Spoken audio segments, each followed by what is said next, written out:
Hey, how you guys doing? Let's do it to it.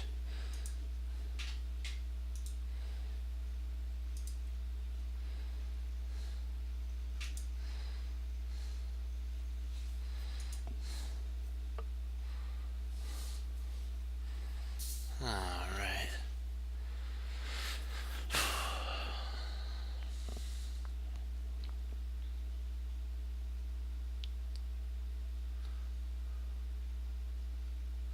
Bishop c3, pawn takes check.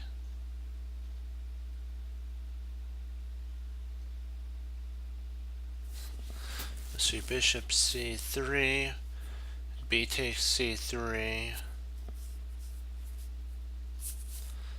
pawn takes c3, and it's mate. Yep.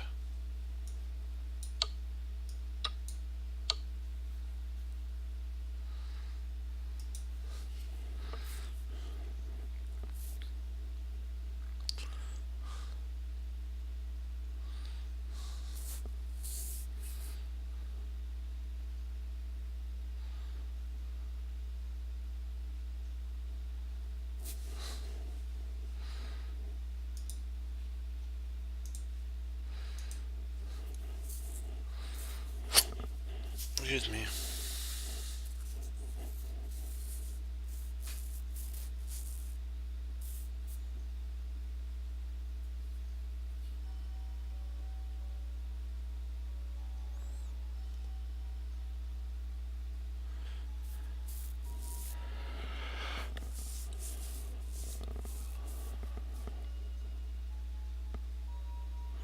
Wow, that king's really deep into the enemy camp, isn't it?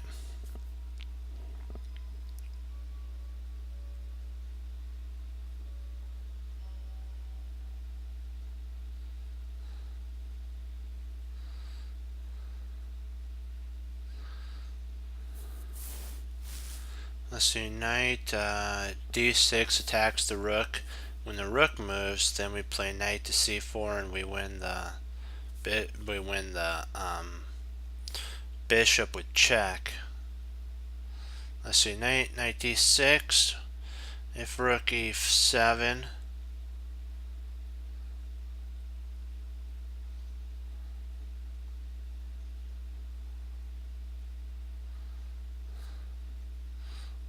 if we play king f6 at that point, then we do pick up. Okay, yeah, I like that. Okay, see, wait, you're thinking, oh, just go knight c4, right? No, no. First of all, you have to move your king up to attack the rook, because the knight guards e4, and the king would guard all this. Then when the rook moves, now you drop in, and then you grab the bishop. See, yeah, I'll show you what I'm talking about here. See, this move right now, you're attacking the rook, threatening to pick up the bishop and the king. But this move first attacks the rook, so the rook is forced to move here. If you play this right now, you wouldn't be able to take that because the rook would be able to take back your knight. So your knight guards this square, the king guards this square and this square, and so if you just move the king up, now you guard this square, this square, this square, this square, and this square. So the only move that he can do is try to attack your knight via right here, and then after that you bring your knight in. Now you're forking the bishop and the king, which the king moves here, and then you pick it up. And that involved a decoy deflection, fork, double attack, and removing the defender tactic.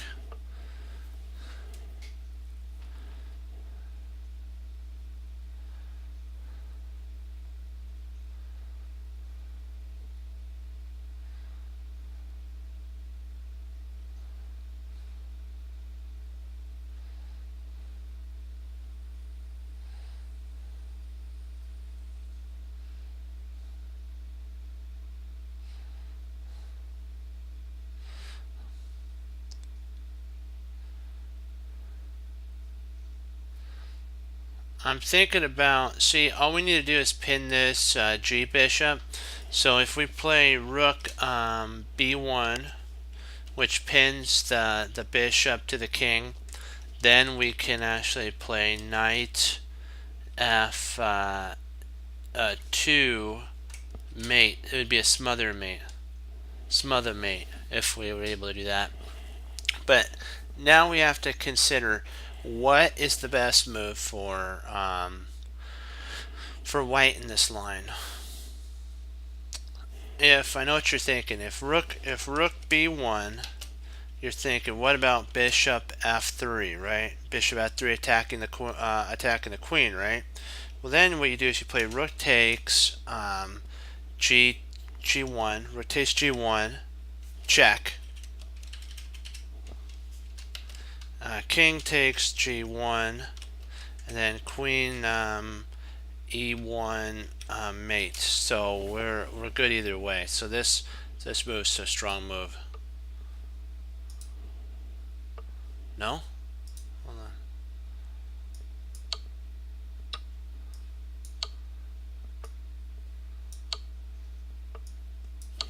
Oh, okay. Oh, okay.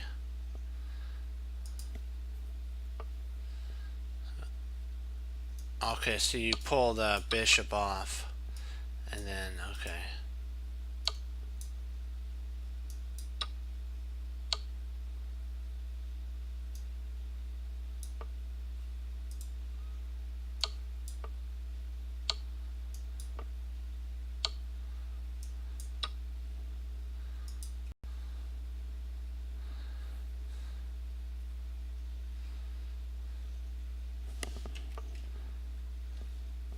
My idea was rook B here, and then so H4. Okay, because he guards there. Okay, I thought that he was going to play here, and then like here I'll show you, and then here. There we've got to get mate. But what you have to take into consideration is, rather than this first, you have to play knight in there, and then what happens is the bishop's forced to take because of this pin here. Yeah. Then you play rook check. There's mate in 1 or mate in 3. That's a checkmate. So, snap.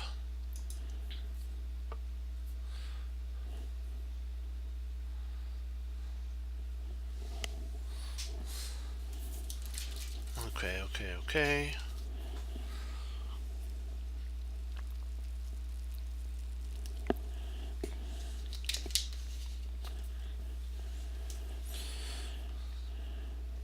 He's threatening to back rake mate us with rook to F8. See, the knight guards the E7 rook, and all he has to do is play rook to F8, and he's got mate. So what we're gonna have to do, we have to find a way to kind of handle that sitch.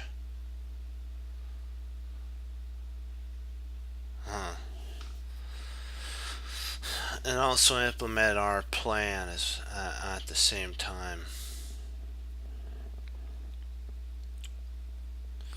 Boy, this is a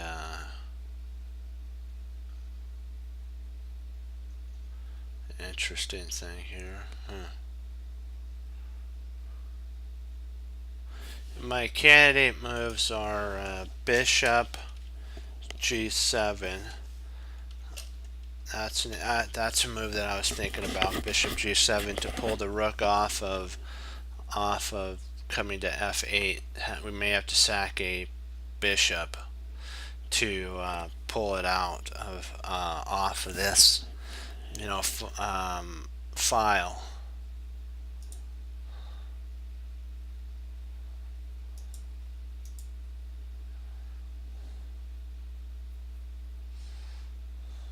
And then when he takes, so let's take a look. Bishop G7, rook takes G7. Excuse me. Let's see here. What do we now that we have a move.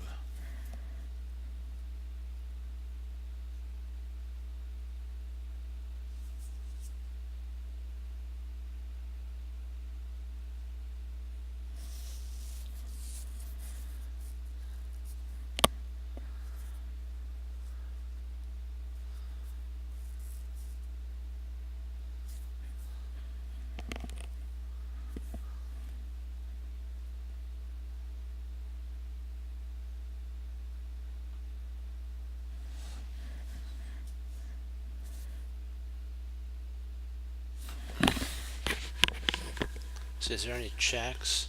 No checks, no checks. So bishop g7's the only move that the starting of the move.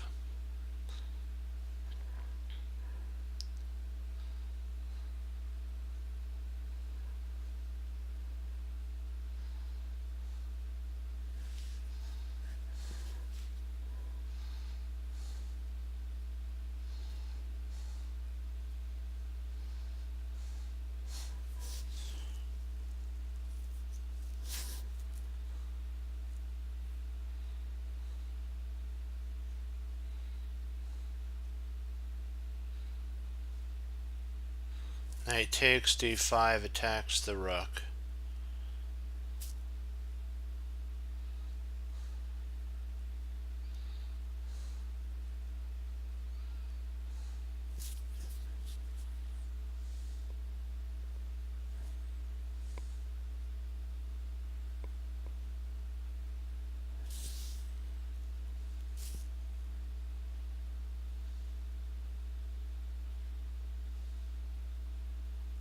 Yeah.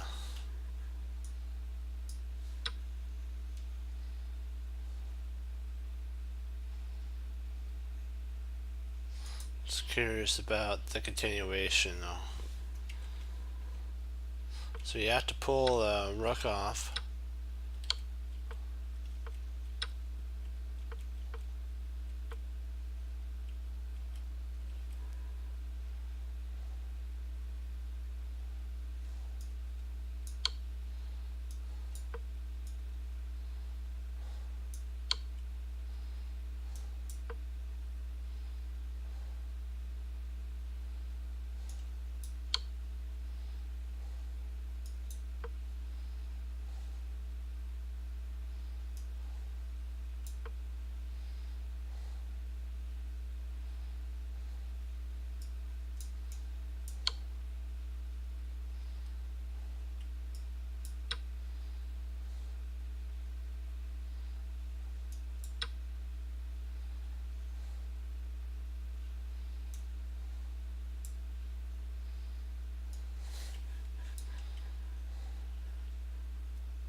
G4.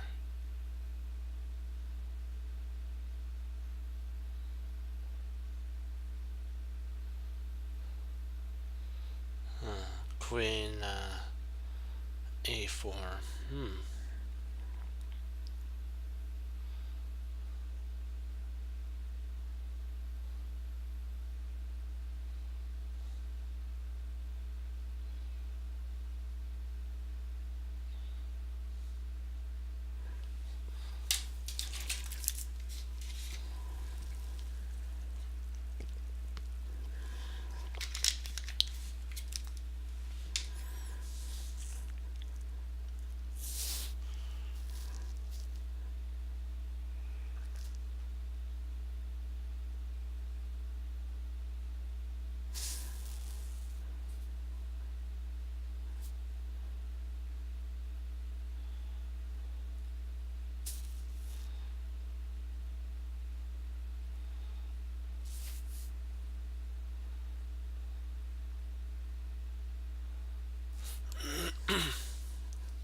Sorry about being quiet here. I'm trying to figure out what the move sequences are. See, what I'm looking at here is this. If we go G4, he's got queen. So if we go pawn G4, which would just be G4, he's got queen E4. And I'm trying to figure out how do we handle that.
If G4, queen E4, knight C2,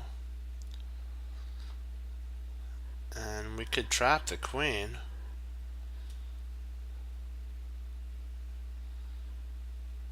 Yeah, I'm gonna go with that because that's really the only thing I could see.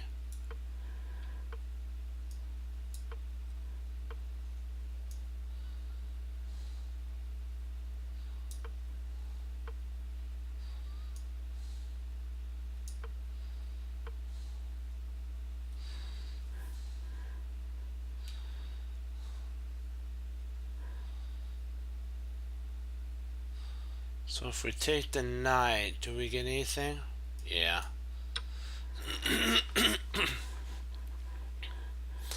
Yeah, we get a whole piece, so.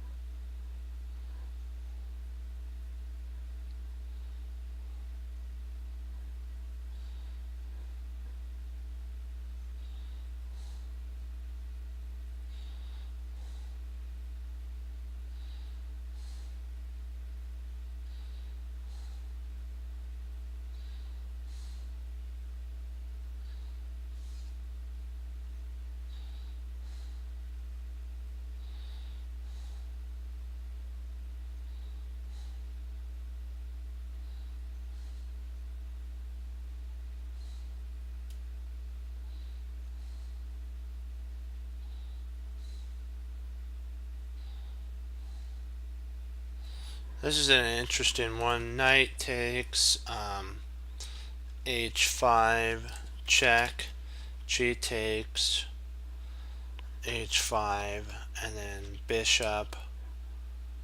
No, that doesn't work because if we do bishop, he has a spot to go to.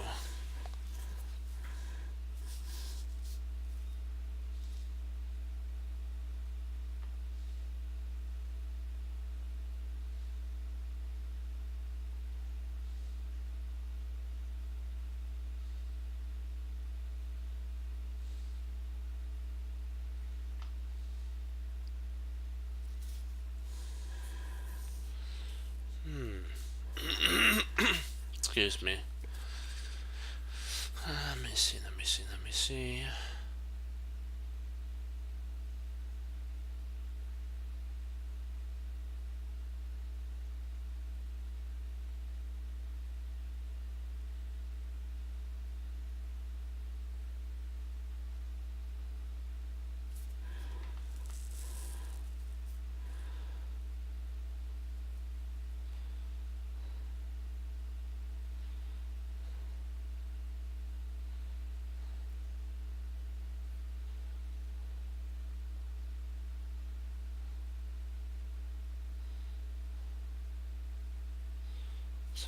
Let's see. rotates knight on e7, let's just say. King takes. Queen check, then he runs, so that's not an effective way of handling this.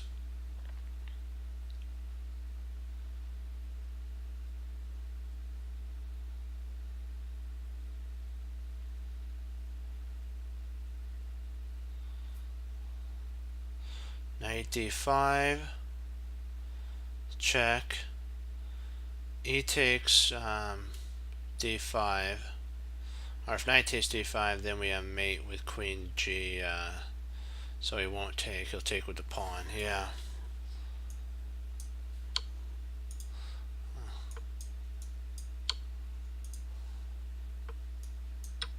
Ah, I thought those were our ideas. Huh. Queen takes. Whoa. Oh, snap. Wow. Wow, that was an interesting one. Good find, Uri.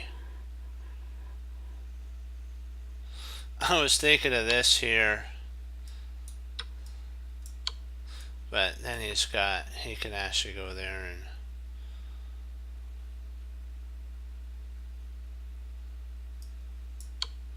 that. So that was truly an interesting tactic. So because it clears this route here, this is covered, covered, and all we needed was a check, and we got that. Yeah. Yeah. So let's try that again. Okay. There. And there. Okay.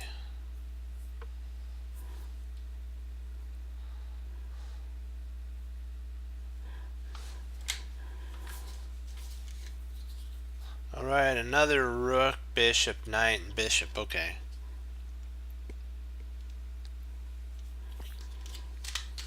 Alrighty then. Let's see what we got here.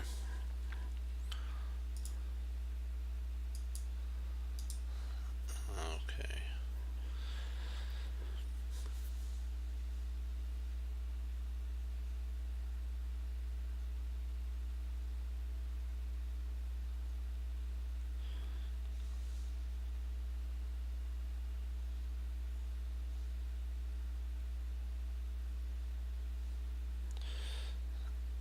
So, okay, we have a fork. Knight, an idea is knight a3, which is a fork of the Q and R. So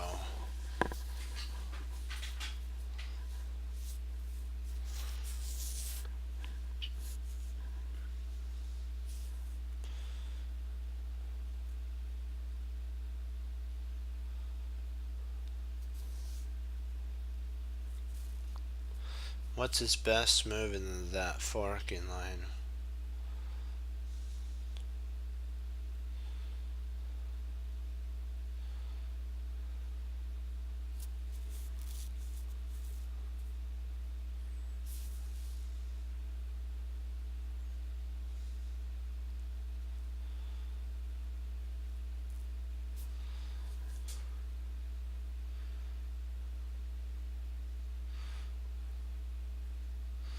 So knight a3 forks the queen and rook. Let me see, what could he play?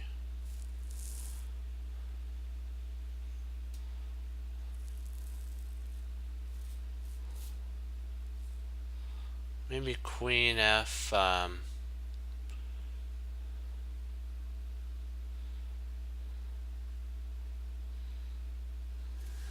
I'm thinking if knight a3, queen f1 would be kind of a pain.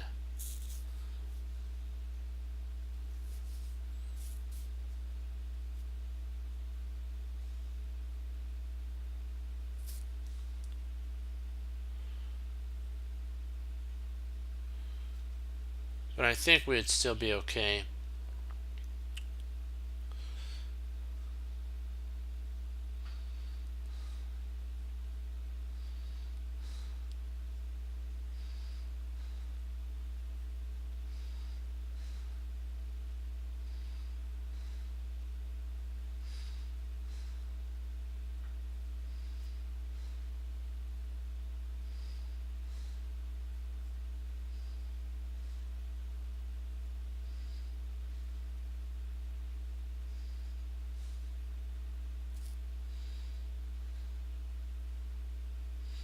I'm wondering if maybe G6 isn't an idea.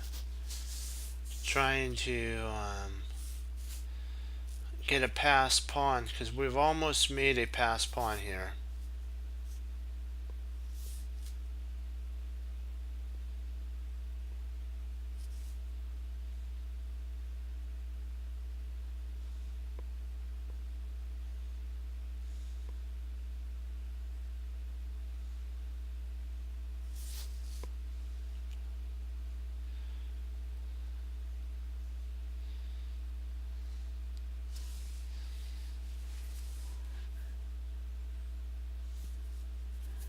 What do you guys think? Because I'm looking at candidate moves. There's knight a3, which is in your face. There's g6, and that's kind of those are kind of the only two moves that I can see at the moment.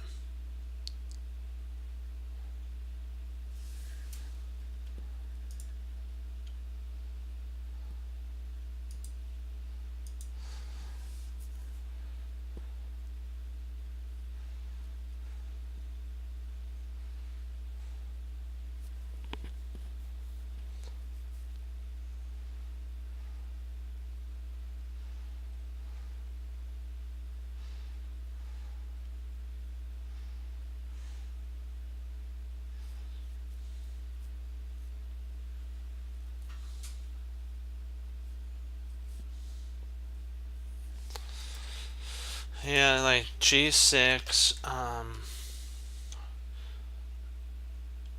queen f1, I'm thinking, or g6, rook takes d1. That's an idea. But I'm wanting to, after we play g6, to play h takes, g takes h7, so that we can we can get a queen.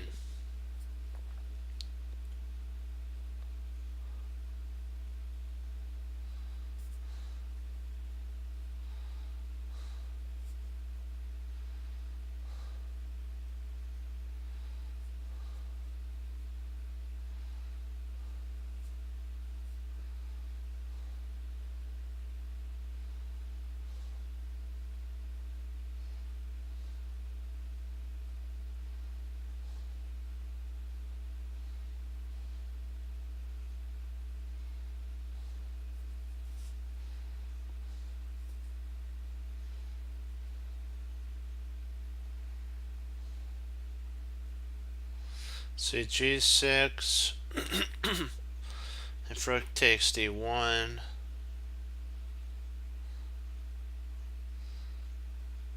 g takes h7,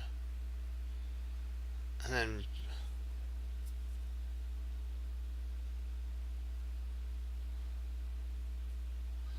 well, if we moved king f7, let's see, g2 rotates, king f8.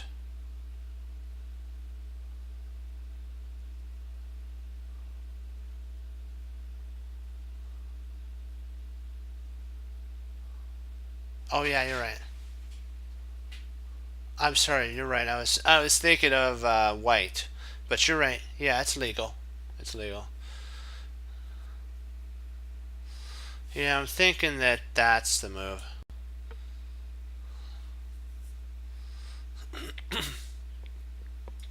But I want to see the continuation on this. kind of curious about this. So we were talking about queen coming in here. That's right, so the takes was correct. G1, king H4,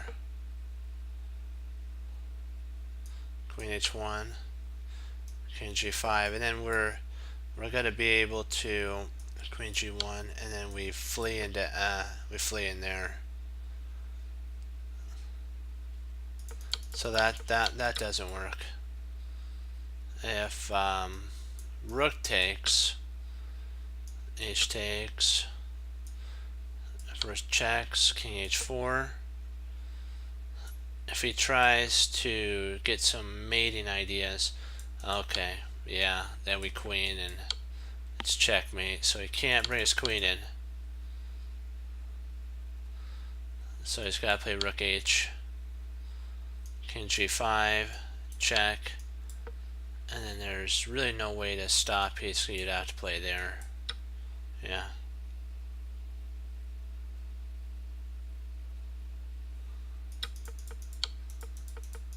See the problem though?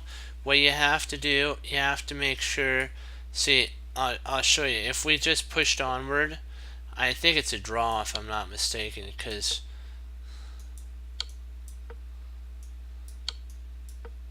it's mate in theory for us at that point.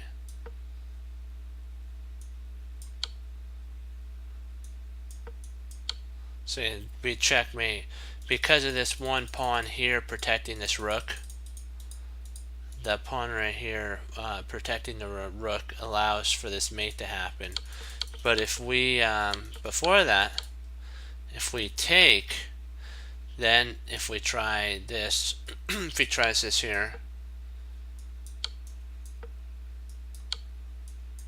and then he tries that, then we could take because there's no pawn there to protect the knight. I mean the rook.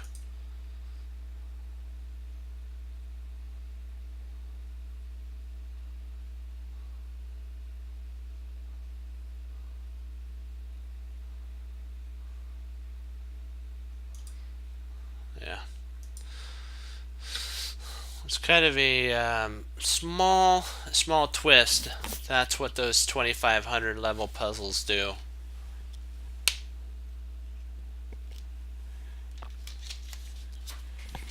They threw us a twister with that fork. They wanted to see if we would fall for the fork because there was no potential with the fork. The fork only won a rook, and I don't know if there would have been enough for us to. It may have been a draw at that point. I think it would have been a draw for us.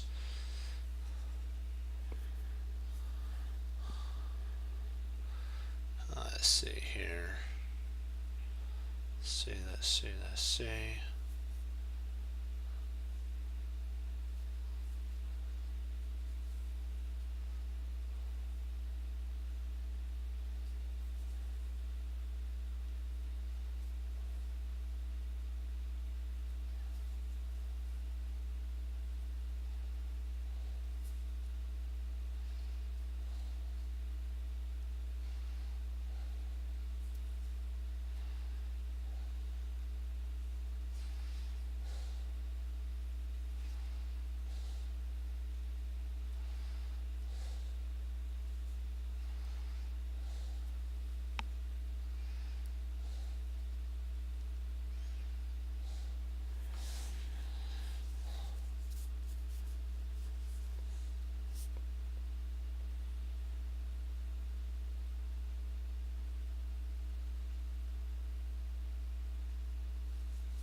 I'm looking at rook G7.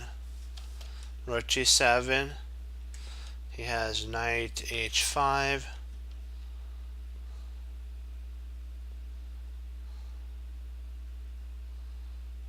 I'm trying to see, what do we have after knight H5?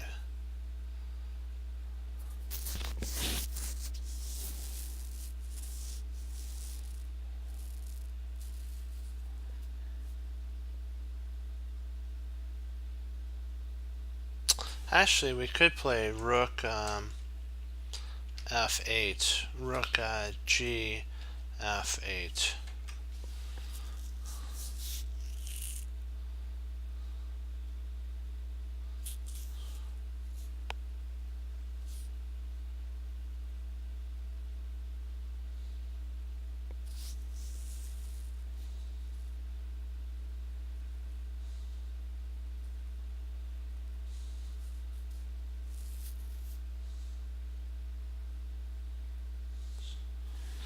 So rook g f8, knight h5, and then queen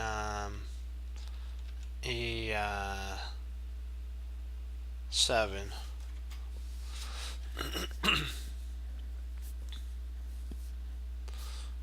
And we're basically winning a piece in that line.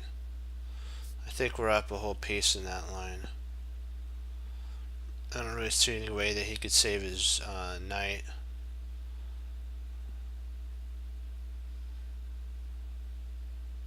Even if he tries that there. Yeah, there's no way to save that.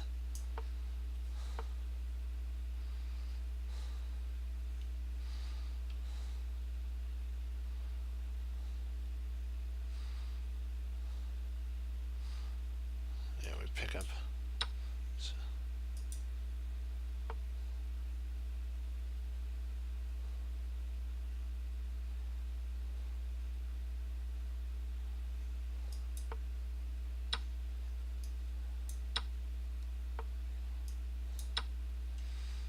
But I don't understand why doesn't that win a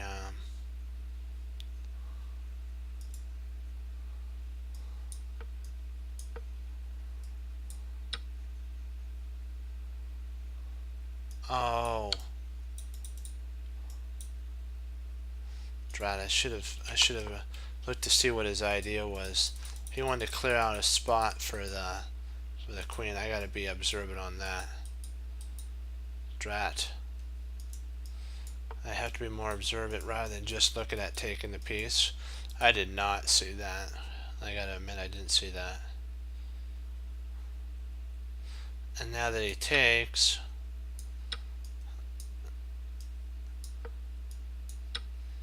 we're up a whole knight.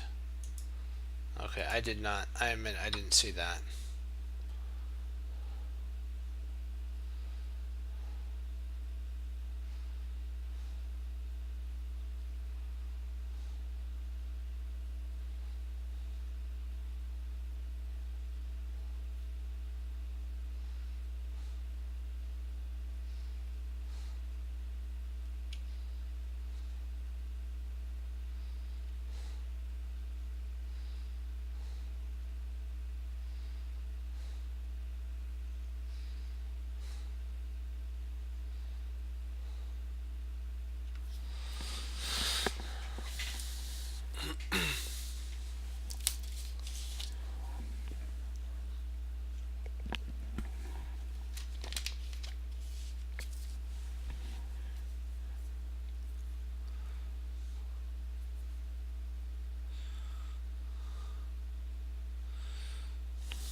Let's see, g6, king, we'll say e6, knight c8, king f6,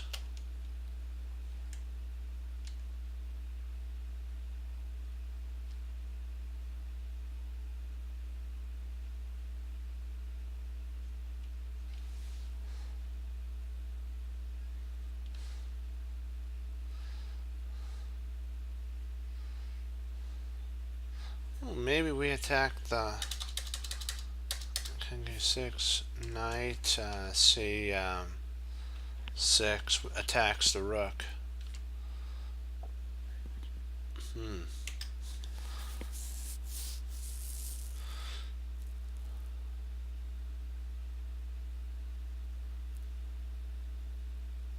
Yeah, I'm liking the G move now.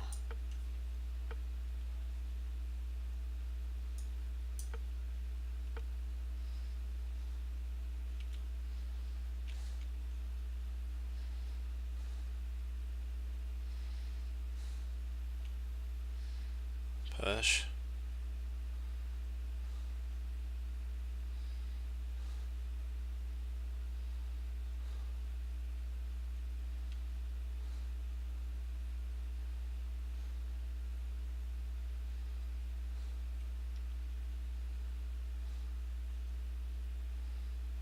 So check, over, up, takes there, and we pick up the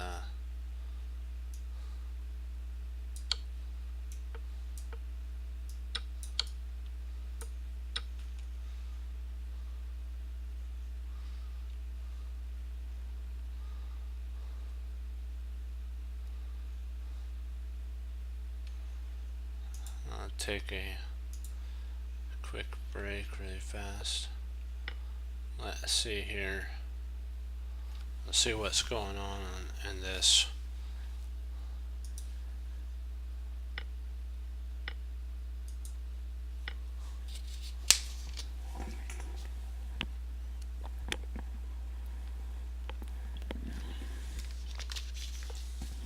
That was good.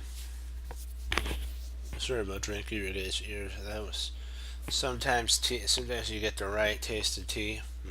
Good.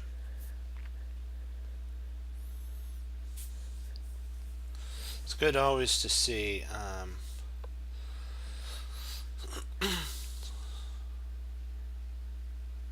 Queen takes, pawn, queen takes, knight takes. He can't play here because of a fork. Oh, so he got rid of the bishop. Okay, so now it's come down to an imbalance of Jeremy Silman. He's got two hanging pawns.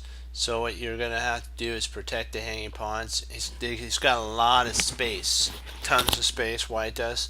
So white's going to have to start playing on the side that he's got space on.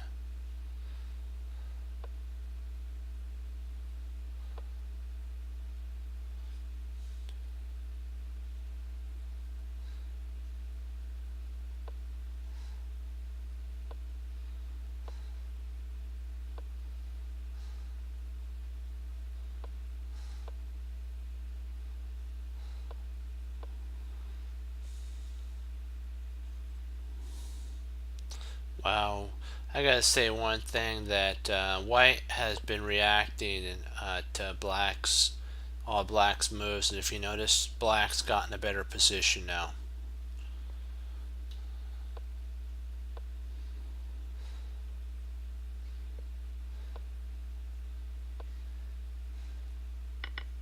Now white's starting to take the attack to black.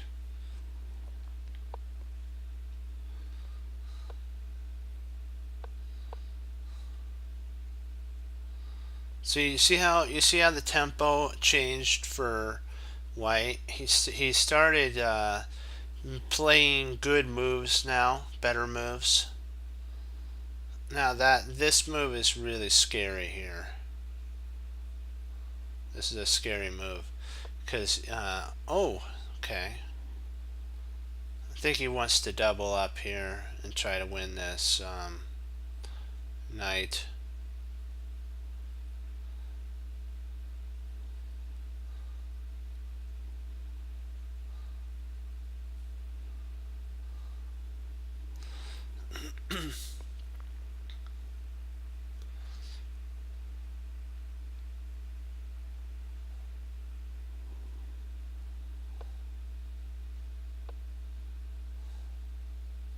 Oh no, nice. He can't threaten mate because of the knight there.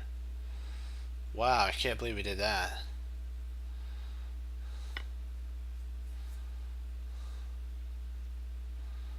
Wow, I don't think that was the best idea. He could have still just taken the pawn back here.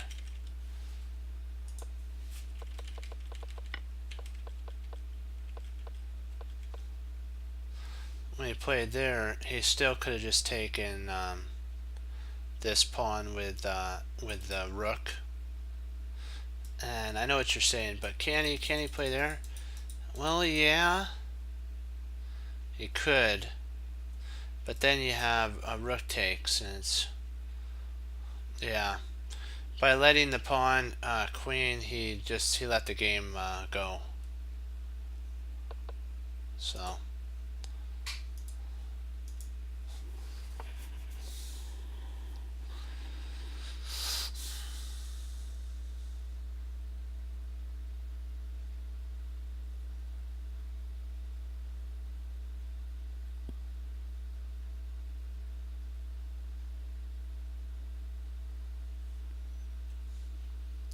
see, this is an interesting one here. Bishop, no, can't do bishop there because he'll take.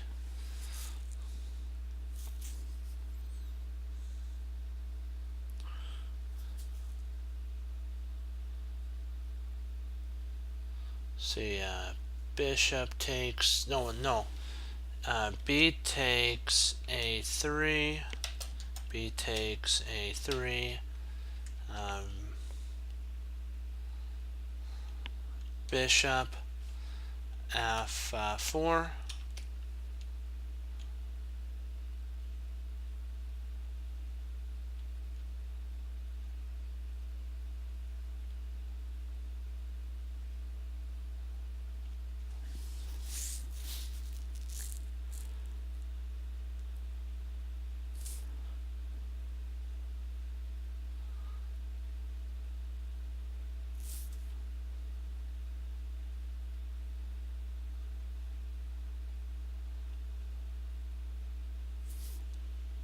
boy, I'm trying to, that's what I see.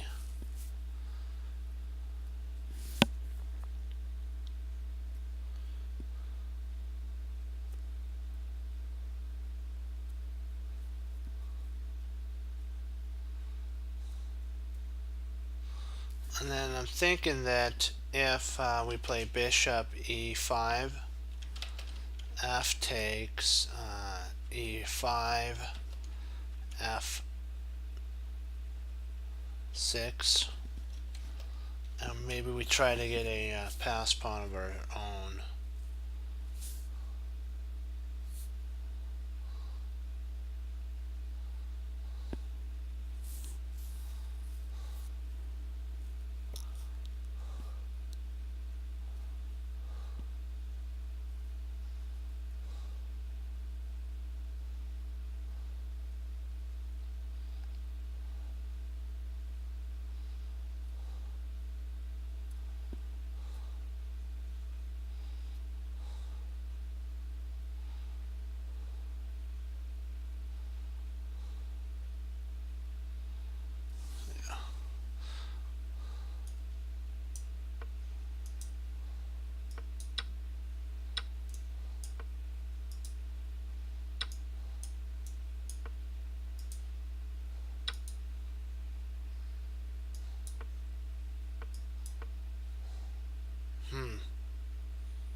So that's how you do a draw. Okay.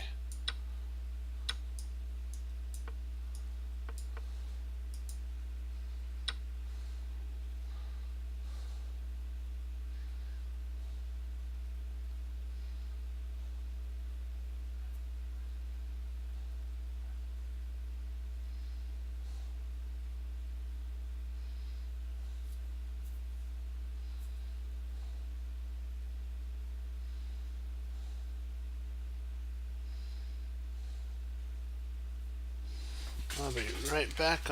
You guys take a look at this. I'll be right back.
See if we play. Let's take a look at what his idea is. See, bishop. If we play B takes C. Come on, C6. He's got queen A3 check.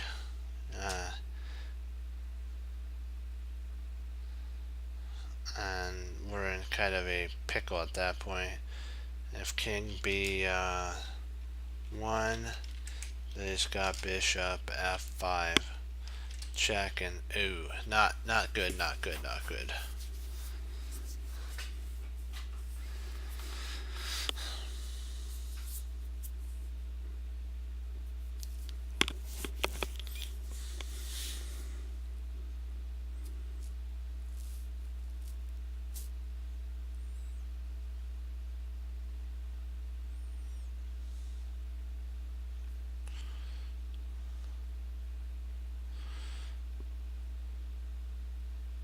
We might be able though to actually take it. B takes C3. Let me see. Queen A3 check. King D2.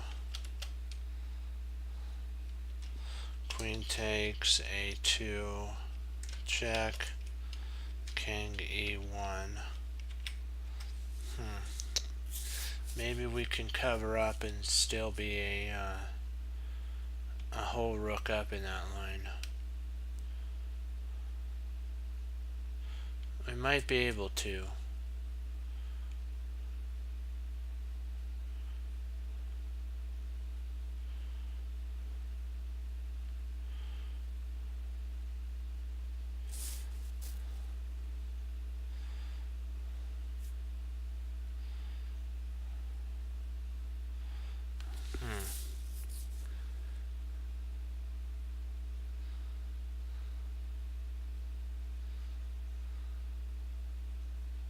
We have to we have to take in consideration the most critical line though, which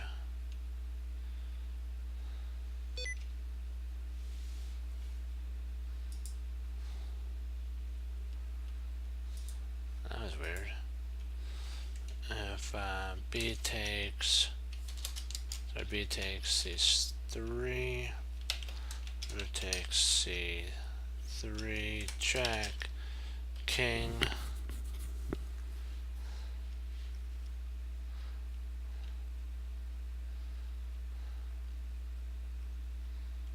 King D2, probably still king D2 with an attack. So let's go for it.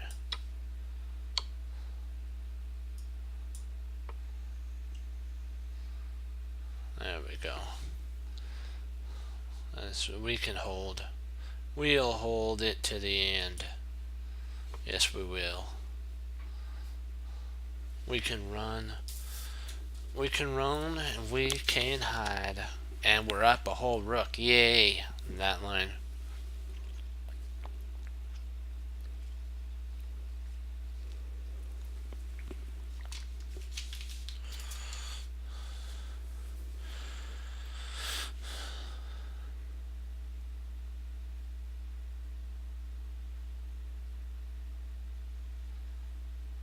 Let's see.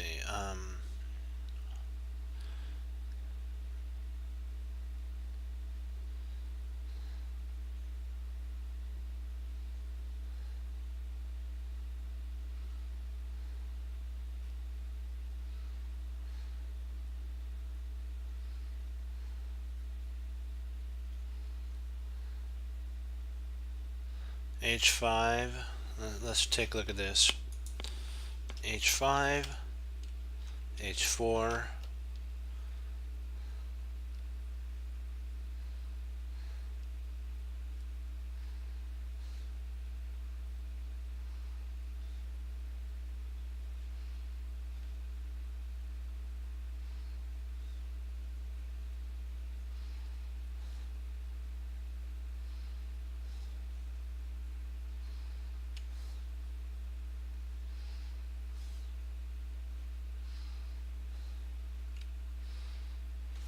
That's so H5, H4.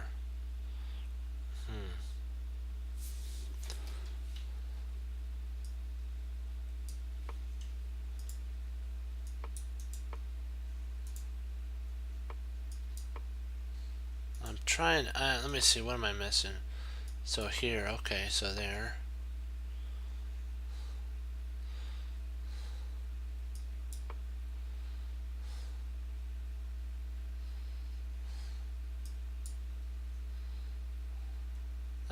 That's different.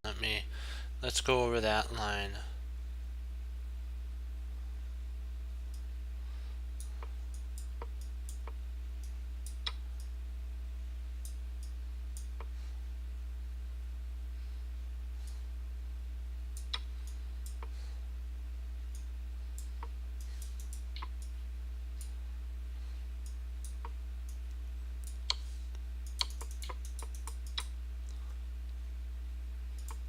Because if we try taking, it's actually, he can, we'd have to go, B3 is a draw. This is the only way to win. A4.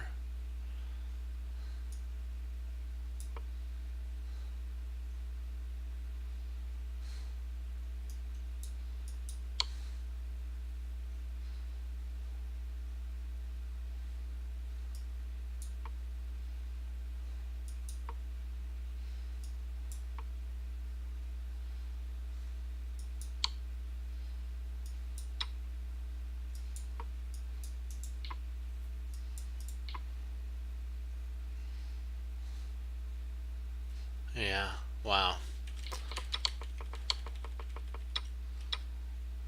So you just go right up the board.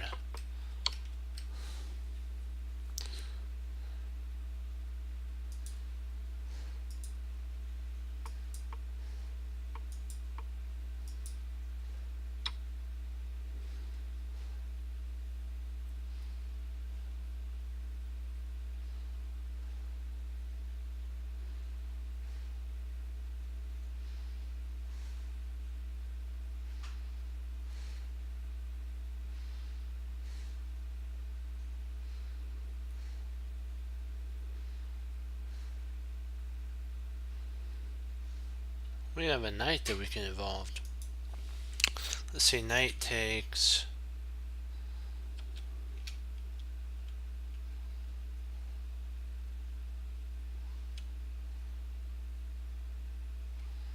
F6, check. King F8.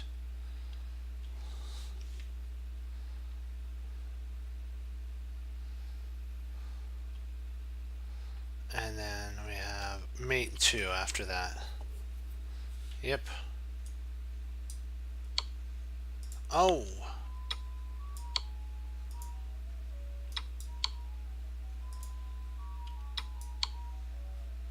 No? I am so stumped. What? Oh, here?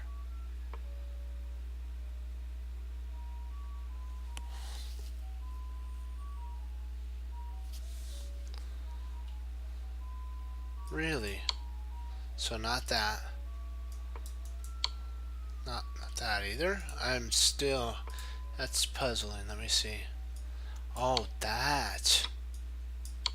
Okay, that's peculiar. Sorry about. I wasn't guessing. Those were actually ideas that I was thinking about. I wasn't guessing. Why doesn't that work though?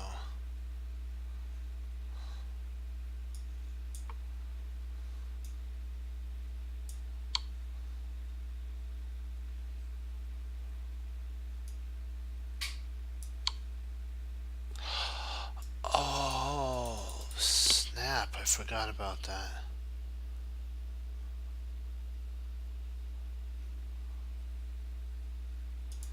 Oh, snap. I forgot he had a discovery check.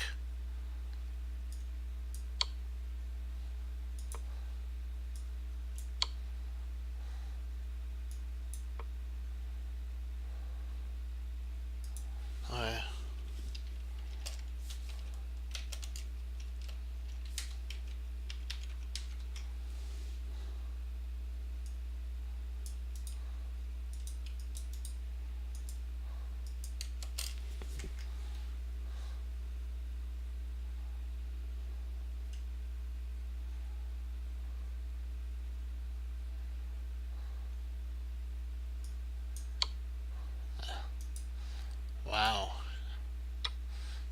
now I understand why that works like that.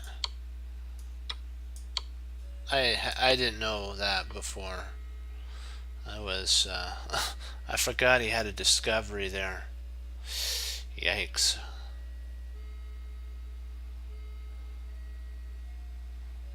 I have to keep that in my back pocket to remember those discovery ideas, because now you get to see how powerful a discovery is. Whoa. If there was no discovery, the idea that I had would have been a good move, but he had a discovered check and he's still protected, so that's the reason that worked. That's the reason my idea didn't work. But if there was no discovered check, our idea would have worked, the other one. But because there was a discovered check, he was able to block it. And then set up his own mate too, of all things.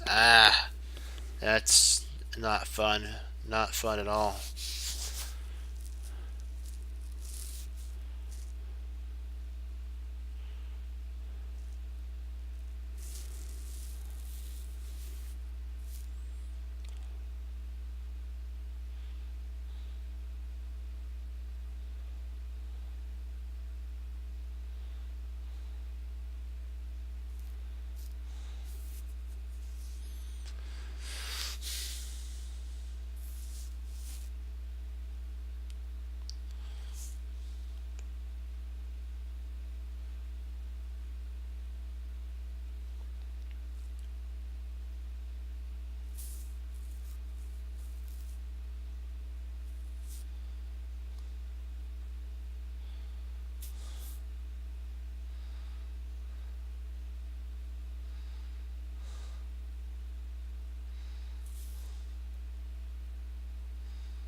Huh.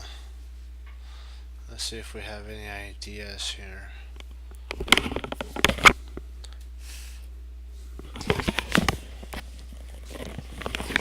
Okay. First of all, I'm thinking of rook takes e6, um, d takes e5, f takes e5, and then now we're threatening a check on h6, which the king might try to flee to uh, g2, but then we have knight h4 check.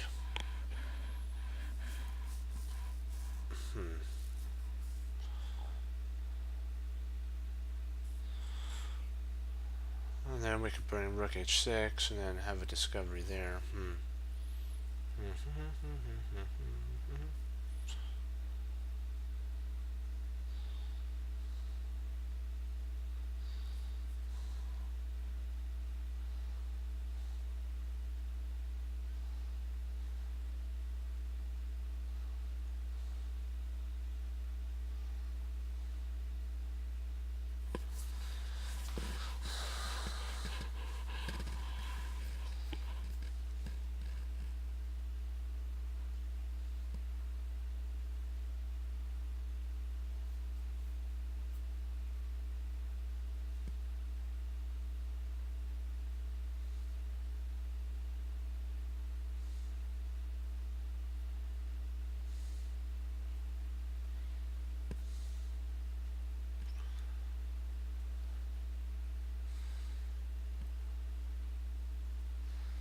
kind of like if we don't take the knight, he'll get us a protected pawn going down the board. It's kind of like, ugh, what do we do here? Because if we take the knight, he'll take our knight, pawn will take. We'll have open files, but is that enough to win?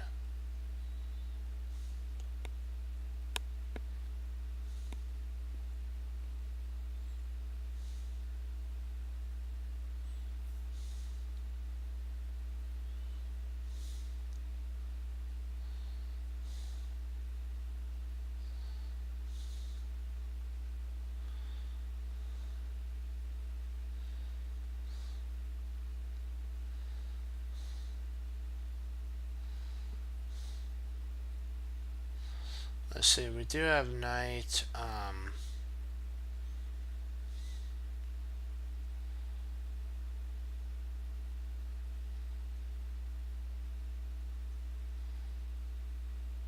Knight g4.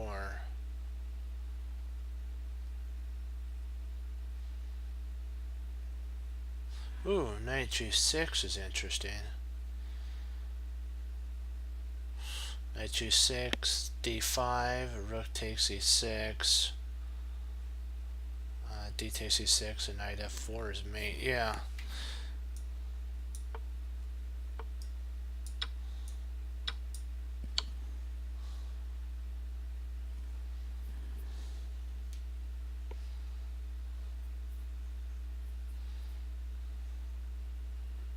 Probably wondering what what I was thinking, huh? It's like, what were you thinking? First of all, I was looking at ways that I can save the knight and potentially check. So you have to look at points of entry, like points like that here first, and then there.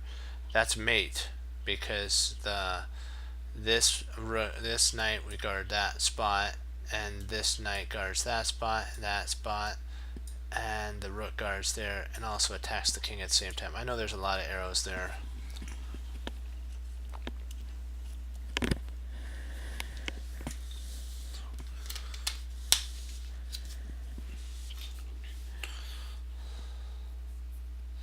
This looks tempting, but there's nothing.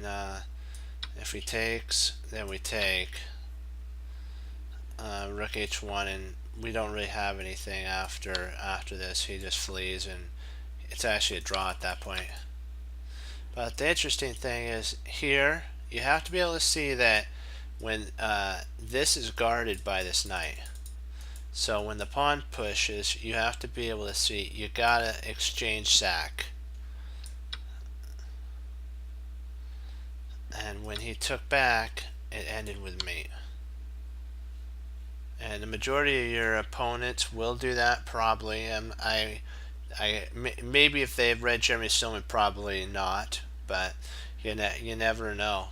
And they'll just take because it's material. It's in chess, there'll be principles. A knight for a rook. Oh yeah, they'll say yes, and then you drop checkmate.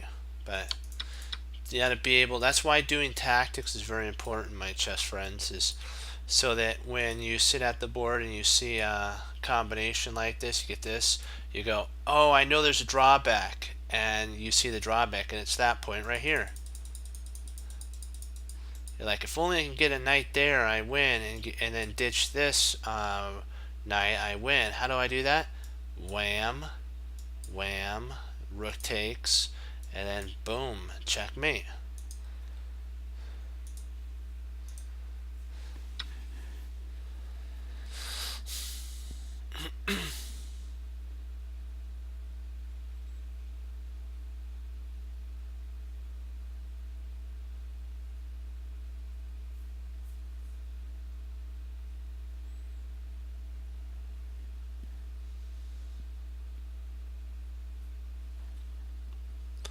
Okay, this is a really interesting one. We have to cut the king out of play. So rook d4 is rook d4. I mean rook d8. Sorry. And this is interesting. I know what you're thinking. Wait a second. H8 equals queen. Yeah, it does. But remember, we have queen A1 check. King has to come up to C2, and then we mate with queen D1 mate. So let's move.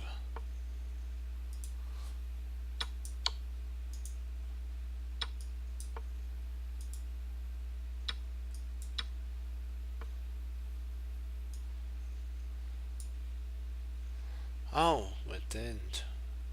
What didn't? Sorry, hold on. Let me see.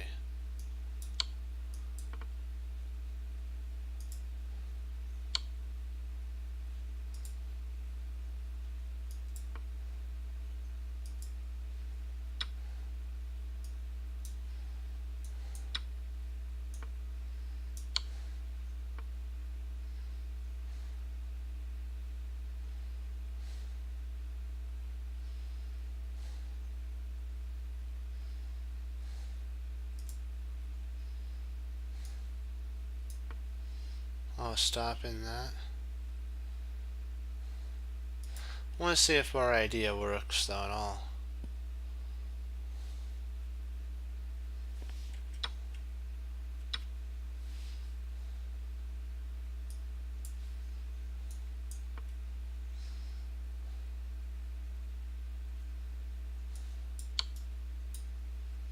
Ah.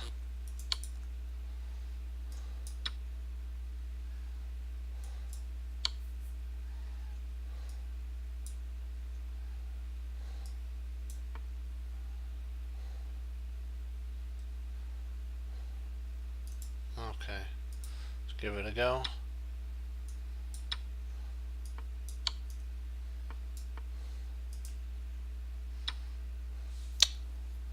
It's doing so good. I really thought that was mate, but miscalculation. I calculated too fast. So just cooler on the speed of calculation. So that's what I have to do. Just sometimes maybe double, triple, quadruple a check it.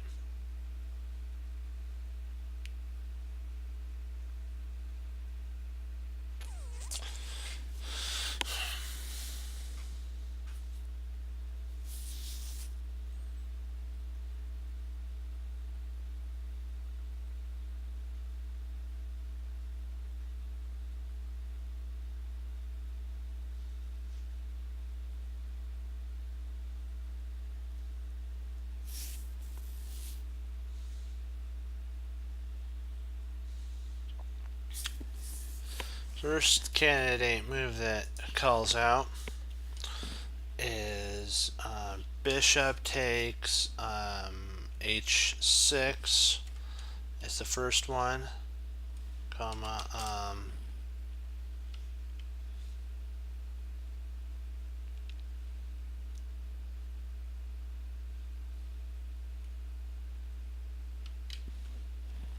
queen g6, but that doesn't work. But I'm just saying you have to have two moves. You gotta at least have two moves. That's what I figure. So let's look at bishop takes h6. Bishop takes h6. Now we're threatening mate, so bishop takes h6. If g6,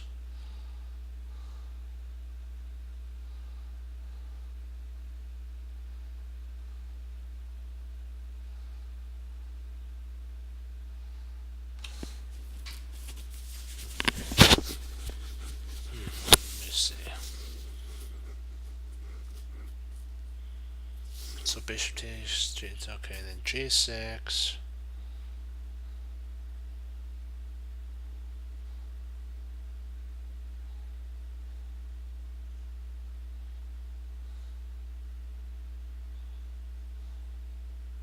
Ooh. Knight. E7. E7 check. That should handle that. Yep. Because then when the queen takes, we take here and we get mate.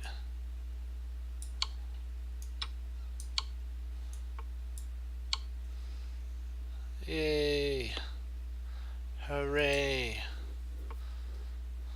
We did a 25-10. Yay! That's happy day, happy day, happy day. Happy day. Yay, yay, yay.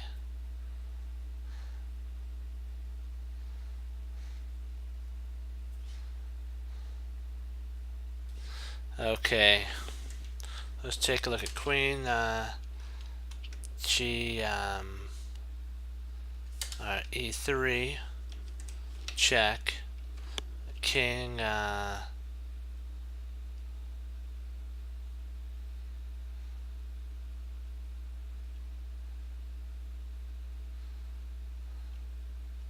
H1. Queen, C1. Check. If king, G,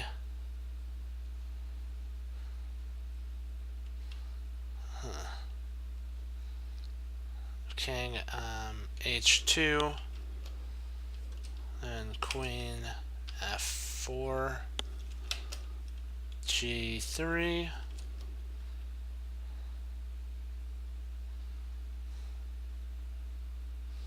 I don't know if we have that right now.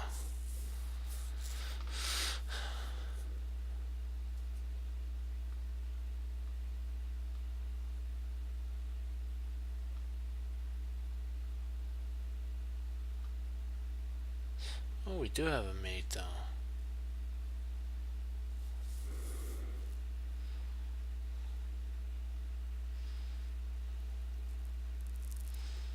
Or do we have a mate? Let's see, queen F3, king H1,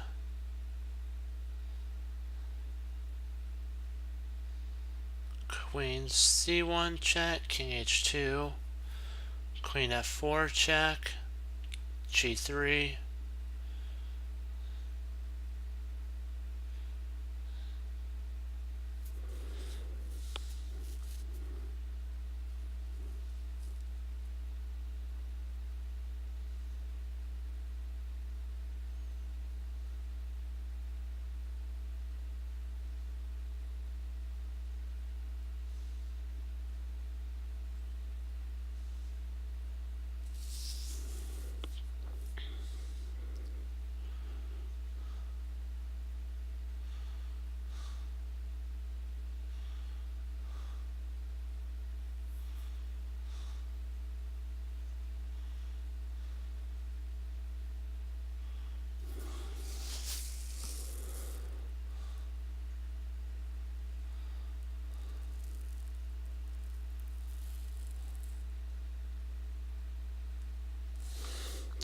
thinking that this is the only way for perpetual.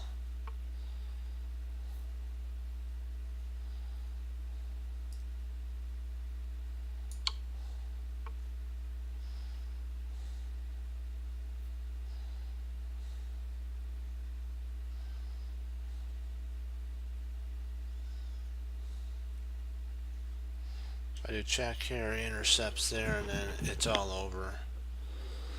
So check, queen take, bishop takes, check, king there, check, comes up, takes, he comes there, back and forth. So it's a draw. Don't like draws, but sometimes a draw is a victory.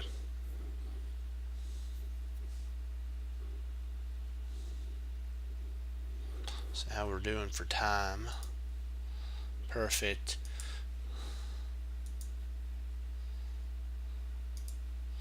We'll do probably another 3 or so, maybe 3, and then I'll probably log off.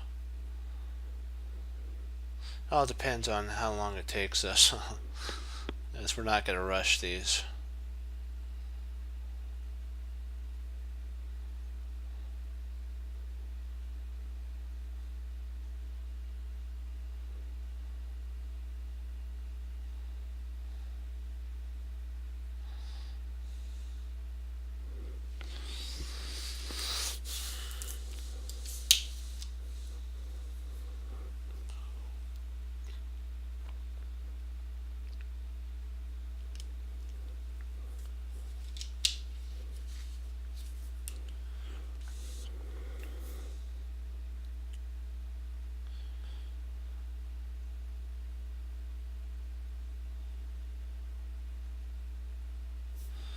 Let's take a look here. Okay, rook takes d2. Rook takes d2. Queen e3 check. And we got a piece in that line.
Let's see.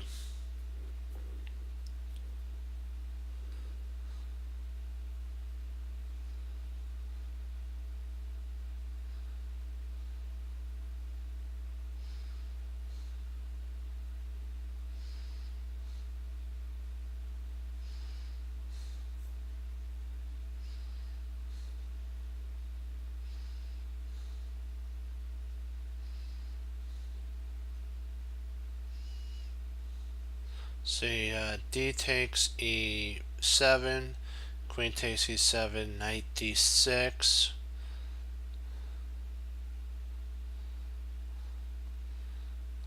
Knight takes b7 check. He comes back. Bishop takes.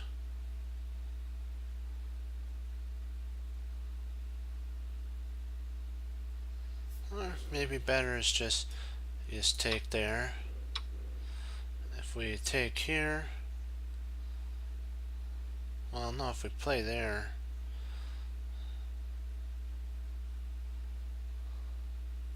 so if we take here, he comes up. We can check here. He comes back. Knight there. Comes there. We come there, and we basically got the whole entire kingdom and a half.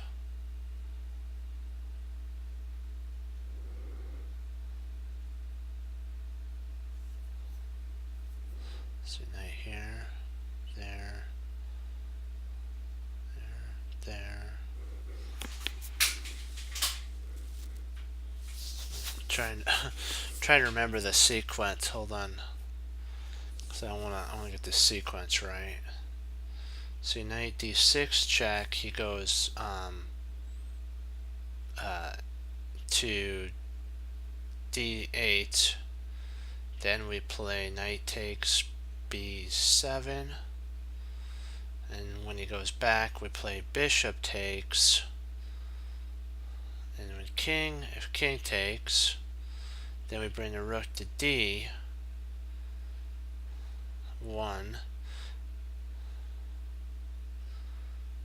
And if he goes to e there, then we check, he comes back, and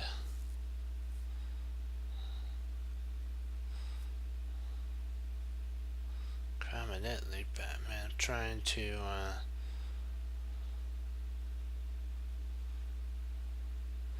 Let's see if we play bishop takes d7 right now.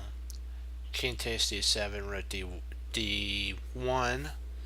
He's back, knight check.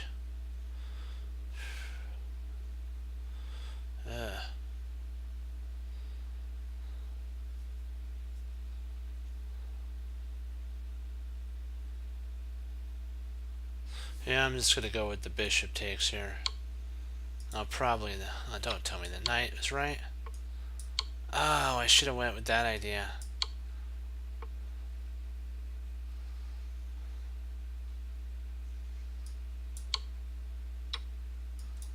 I went against my instinct. I should have went with that idea.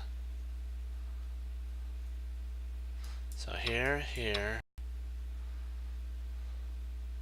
If you take right now, he could just go D and then there's nothing. Okay. But if you play the knight now and he goes D, then you have that. Okay. That was the difference. That was my fault there. I went against my own instinct on that. That was my fault.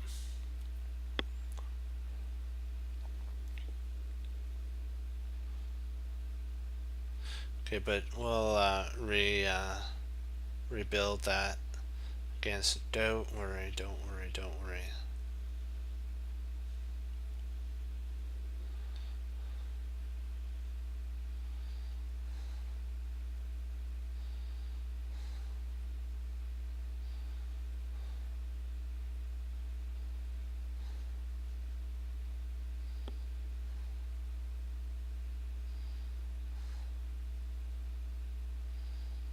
See if bishop takes g2, knight takes, we win the queen. And if king h2, we have check. And if he blocks here,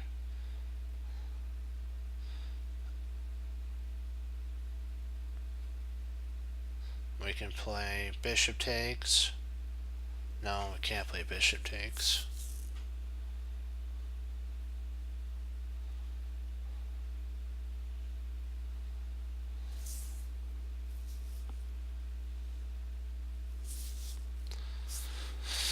Okay, let's try that again. Okay, bishop takes g2.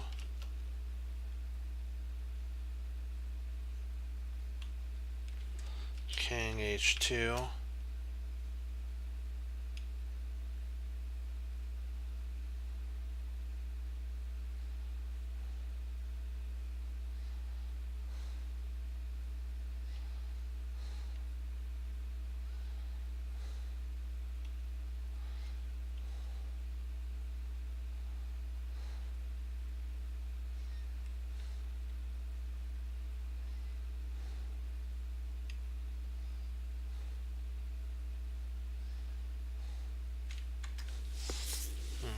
What do we do with that?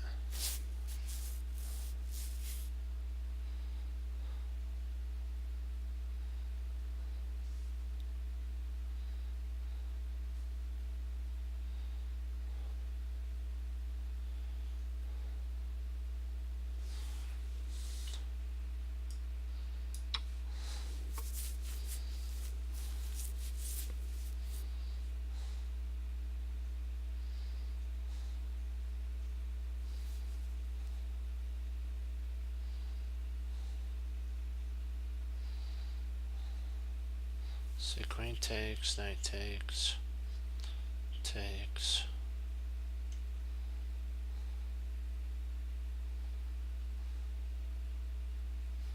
So if we take here, he takes there, we take there, we're equal. So if we take here, if we take queen takes, knight takes, bishop takes, king, so you'd have a knight and a bishop, we'd have a rook and a dark squared bishop.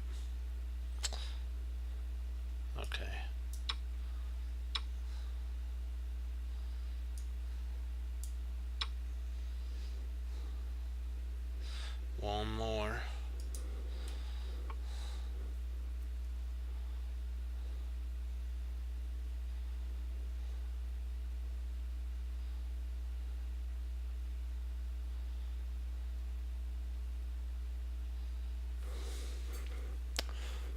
let's see here.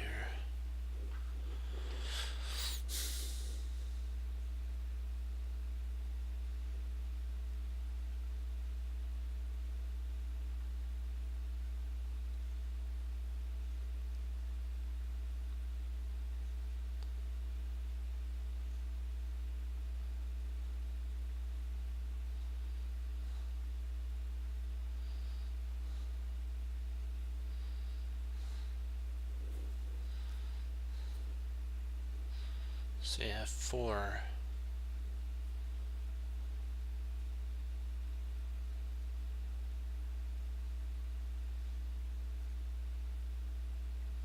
Bishop takes f4.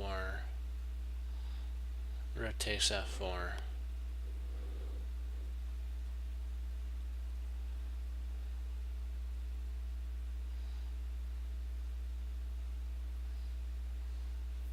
Actually, we potentially could we actually win the queen?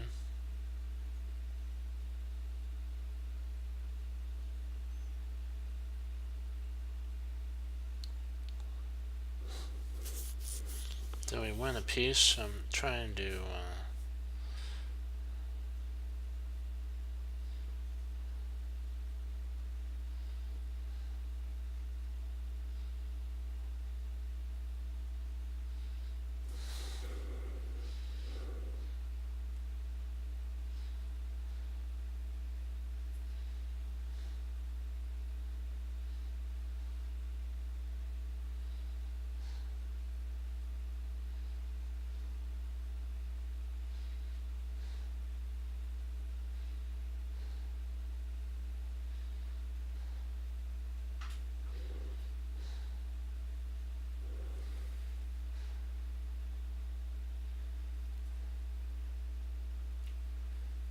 yes. But I'm trying to see though, Fox, if there's any way to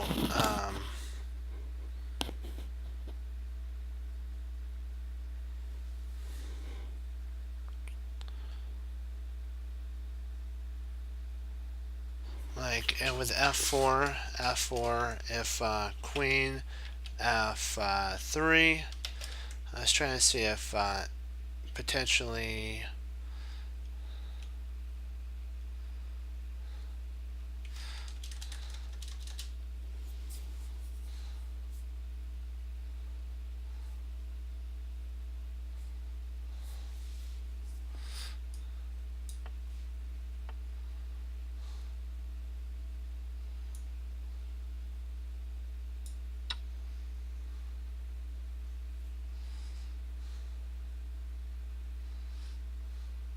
okay, we'll do one more. Yeah.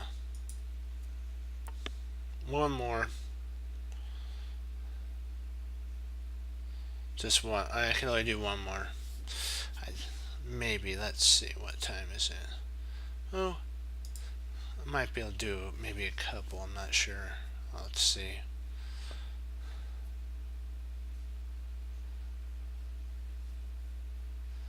Let's see here. Let's see. Do.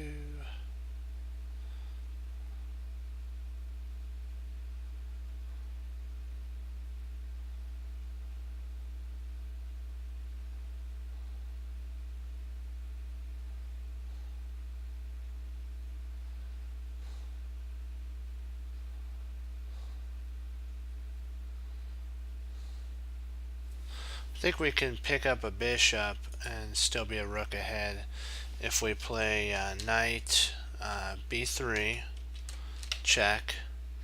If king c2, king c2, we have rook takes d2, check. If king takes b3, then we have rook takes d3, and we are up a whole piece in that line.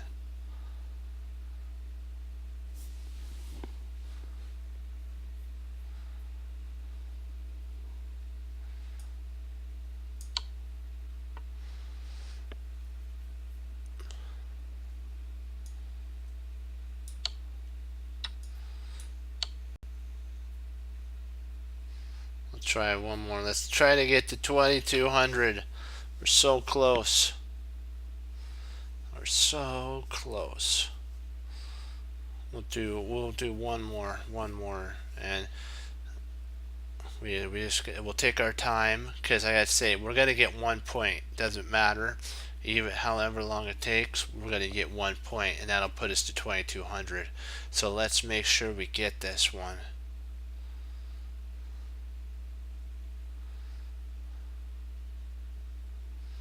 Let's see, how do we, okay, now this is based on winning the queen.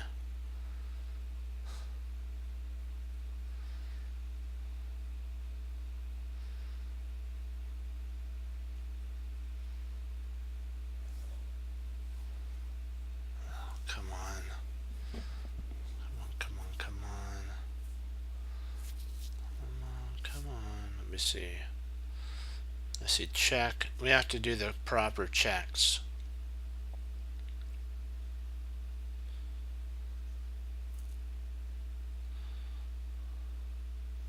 Okay, first check that I'm noticing is rook e3 check, which makes the most sense in the line because that frees up our bishop.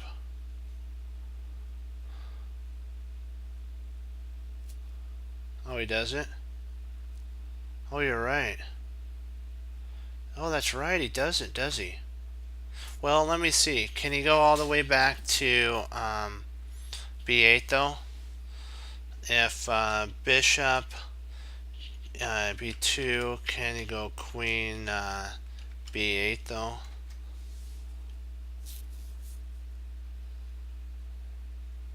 Oh wait, you're right. Let me see. Yeah, you're right. Yeah, you're right. You're right. It does work. Bishop e2. I'll show you. Bishop e2, queen b8, rook g8, rook g8, and queen takes g8, bishop c4 check, king moves, bishop takes g8. Let me see if my calculation's right. I wrote it down for you guys to look at. Okay, so there. That's okay. That's right. There. So back there. Does he have any flight squares or the queen to leave? No. No. It comes there. Well, maybe. Maybe he does. He's got maybe queen. No.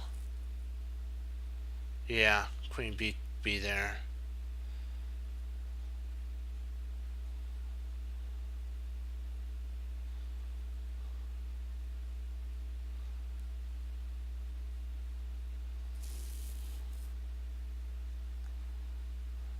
No, he could actually run with his queen too.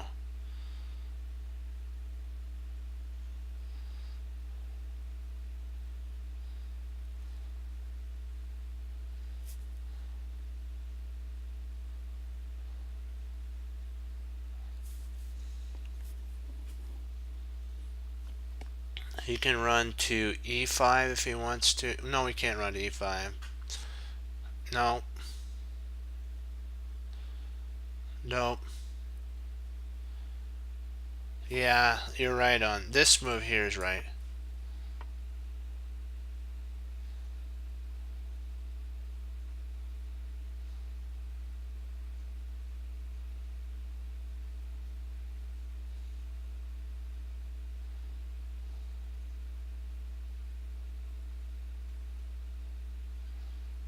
And then I have the solution to it, to this move here. After rook g8 and then queen b7, we have bishop a6. Bishop a6, and that seals the fate.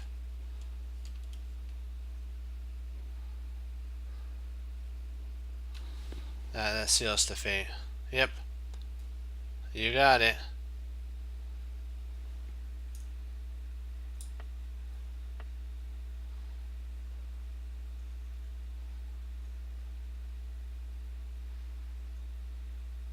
Wait, no, that does. Wait, does that? Yeah. Let's see. No, there. Oh yeah, because he's got that. If he goes here, we skewer there. Yeah.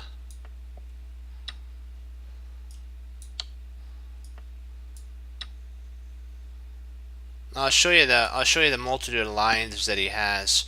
This was a multitasking out of this world one.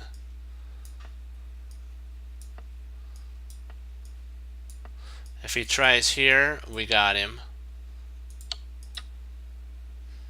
If he tries here, we got him.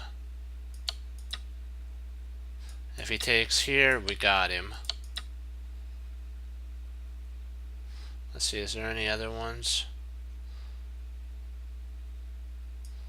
If he tries here, we got him. So I think that's it. None of the other ones work. Nope. C6.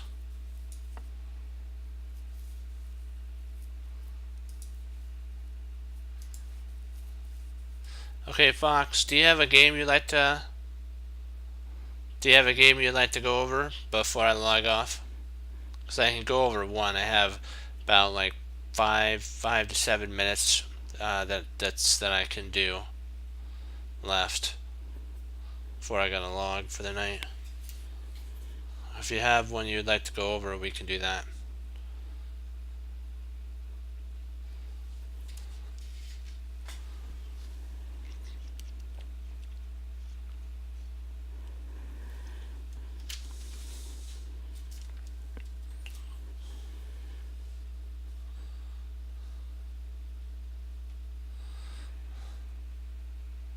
Yeah, because I'm like tuckered out of tactics. My brain's like, you know how I talked about the swords being sharpened?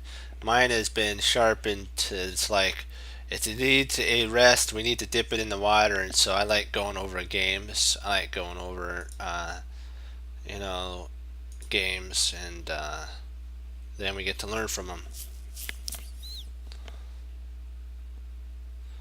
Well, put it in. I'll be right back. Put it in the box, and I'll be right back.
Okay. Hold on. I wanted to show you something though. Hold on.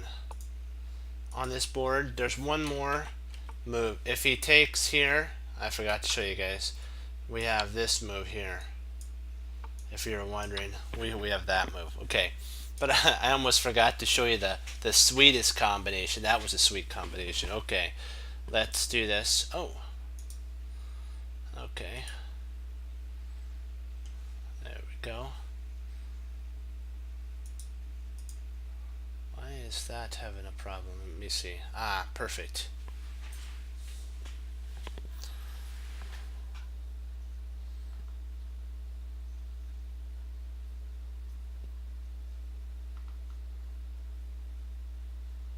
Just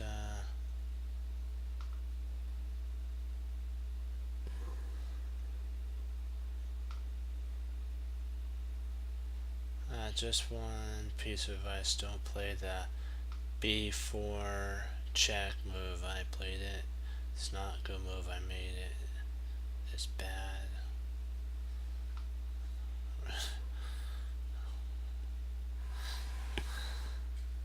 Okay. Ninja Indian, gotcha.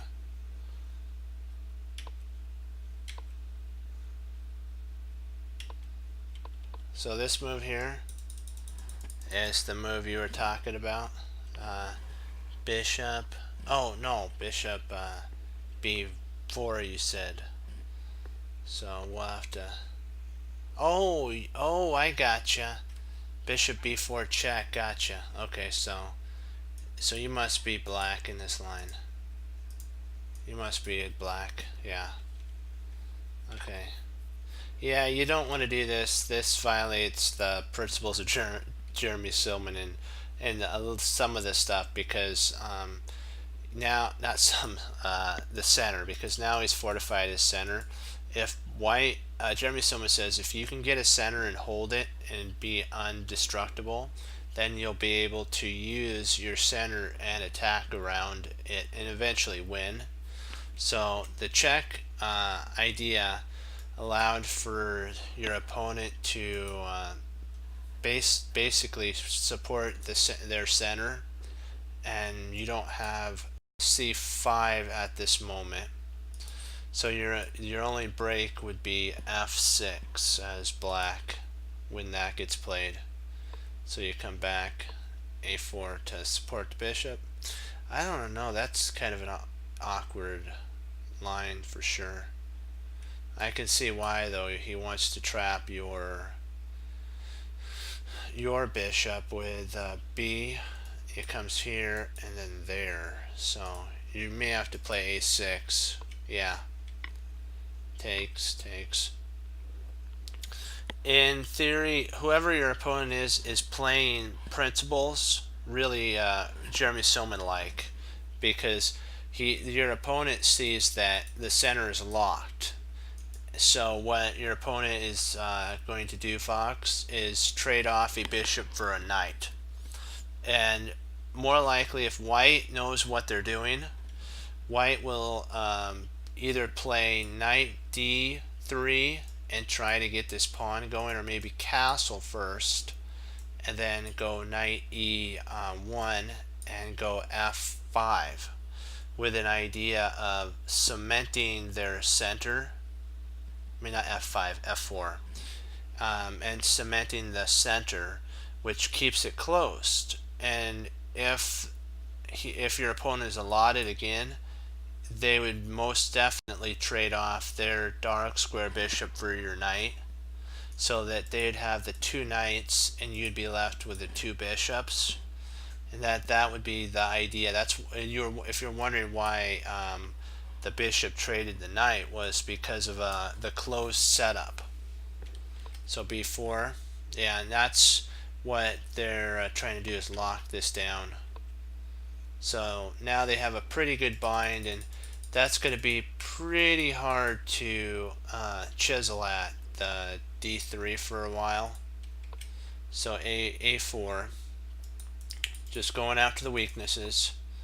There's the knight. Now, yep, see, that's what, see, right there. That's what we're talking about, that they're trying to go after your knight. They want the knight.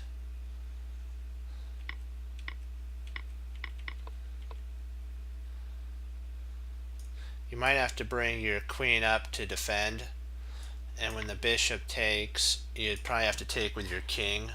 Because remember, it's a closed game, which means in Jeremy Silman's setup, it's rather than a dynamic position, it's a static position, which is a very slow moving game. And this actually benefits you to be in the center with this type of a play, because there's no real reason for castling, because your rooks are beautifully placed. Surprisingly, they are. And next, potentially, you can go c5 and then trade off. Maybe after, you might lose a pawn, but you would have an open file. So, is it worth the pawn?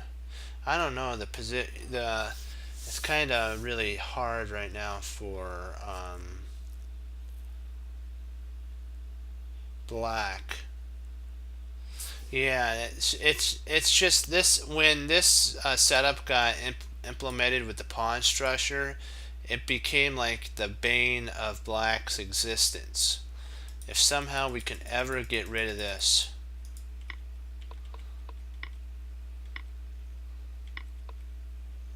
But it would have been better, this line here, just you would have at least kept the pawn. So just always keep in mind in close games like that, you don't really want to trade pawns if you don't have to, because you want to kind of free up, you want to trade more pieces. So what you'd want to play after this, if he played something like knight here, you'd want to somehow trade a bishop like for a knight or something, try to get the position, or somehow maybe sacrifice a pawn to get your bishop out. I don't know. This would be a hard position to go down. This, but nice find on that that move there too. That's really good.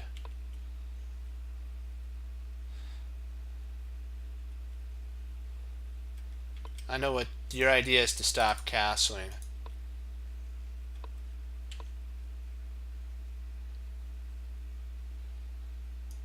Knight, knight. Then you have a bishop that can drop back there. So I probably, in this line, I would have taken here. And if he takes back with the knight, I would have dropped my bishop back. Still kept the pressure, attacking his, or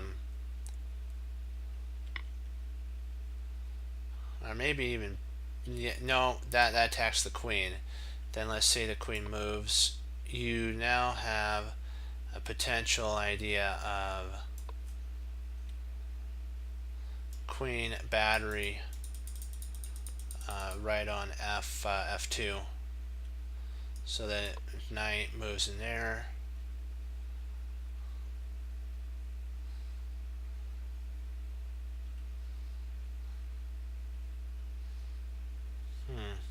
Boy, this would be a tough one.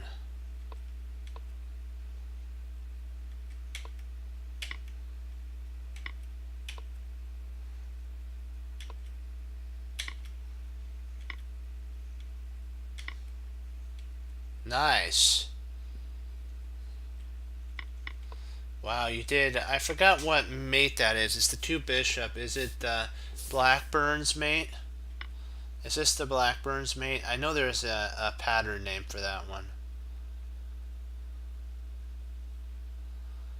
Two bishop mate like that with a queen sack has a name. I forgot. Do you remember what the pattern of it is?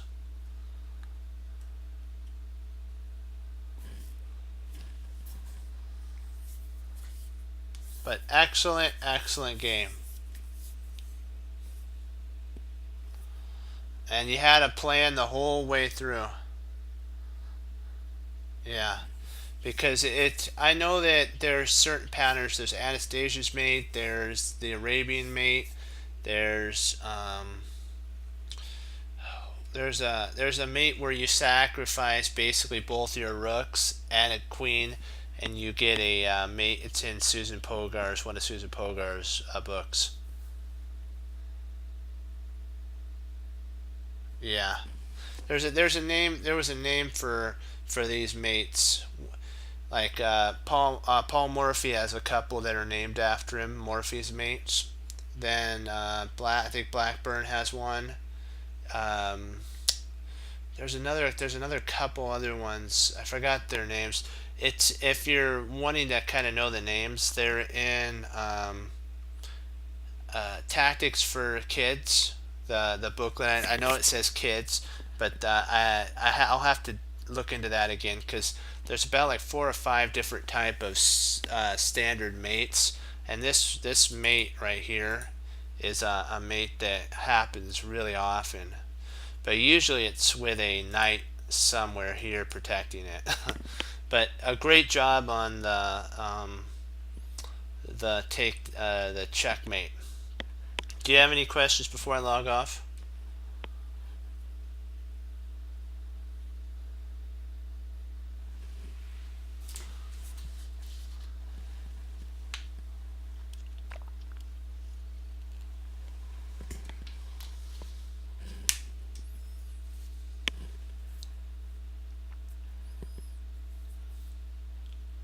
Any questions on this before we log off? Oops, I have to make sure I get out of that. But I gotta tell you, that was an excellent game. Thank you, Fox, for the game. Great job. That was a great find on that tactic. Nice setup, nice delivery, and nice execution. Yeah, see, that's what we're talking about, my chess friends. You win, like Jeremy Silva says, you have to go in with a plan for your moves because otherwise, what will happen is you'll start reacting, and that's when you start losing because then your opponent can push you around. Like I always think of it like a balloon. You know how a balloon blows in the wind? It's kind of like that. You're the balloon, but wouldn't it be nice if you were anchored down to an anchor so that even if you did blow, you'd stand still, as straight up. You wouldn't be moved. You'd be anchored, and you have to have that kind of a anchor of understanding that yes, your king may be being attacked, or a piece potentially is trapped almost, but you have to keep with your plan. You have to stop your opponent's counter moves, and then start your plan. But don't react to their counter moves, because like if you're having like what I've been studying in Jeremy Silman's not reassess, but Amateur's Mind. He talks about if one side is on castle on one side, the other side is castle on the other side, even though they may break through temporarily, still keep with your plan. If you hammer the side that you're the strongest on, your opponent will start having to react to that side of the board, and that happens a lot with players. They have a tendency of panicking. Even the top level players have a problem with panic. What happens? They get frustrated because there's no moves, and then they go, "I'm gonna go after the king." It's like, wait a second, you don't have any pieces over there. But that happens all the time in chess players that are starting out. They get too excited about their king either being attacked or that they have pieces to attack. You have to set up. Sometimes the whole basis of the game is about a bind, basically a getting a position like a boa constrictor and slowly squeezing the life out of the position, so that you and what if you have like a huge bind, more space, don't trade pieces off. Your opponent's going to want to do that. Try not to trade pieces off because eventually you'll smother them, and they won't have any room to move their pieces, and you'll win a piece for a pawn, or maybe just outright win a piece for nothing. But okay, that's a little bit of what a little chess cruncherism that I've been studying. So, well, yeah, what we did today was we took what we know, we applied it, we were patient, we didn't react to a lot of threats. On one of my puzzles, sad to say, I did doubt myself, and it was correct. So I need not do that. So Then we have to we took our will and actually did something with it. We got to 2200. Congratulations, great job, guys. I mean, my friends, great job, my chess friends. And we're going beyond the limits. We are not settling for the plateau we're at. We have now started a whole new plateau. And I'm excited for our next jump to the 2300 club, because I know we have what it takes now. Our mindset is at a 2200 level tactics. We're solving 2500 level puzzles, so that is really good. And I'm happy because that's really cool that we're progressing to another plateau and different way of looking at puzzles now. There's sacrifices. It's more of a combination that I noticed. But we're keeping our swords sharpened, our doubled swords, so that when it's time to fight, which is our tactical, I always consider our swords, our tactical understanding and patterns. And we have to keep our eyes on the prize, which is the board in victory. So, and you know what? Like we always do, we hang up our coat, we hang up our hat, we sit down and study. When most won't, we do. And that makes all the difference. As Leslie So says, through the Lord Jesus. And as I say, God bless, and I'll see you guys next time on Chess Cruncher TV. Have a blessed morning, afternoon, and evening, and Lord willing, I'll be back on tomorrow, and we'll strive to stay at 2200 and go on to the 2300 level club. Great job. Go Team Chess Cruncher. Hoorah. Be blessed. Patience is a virtue. Excellent.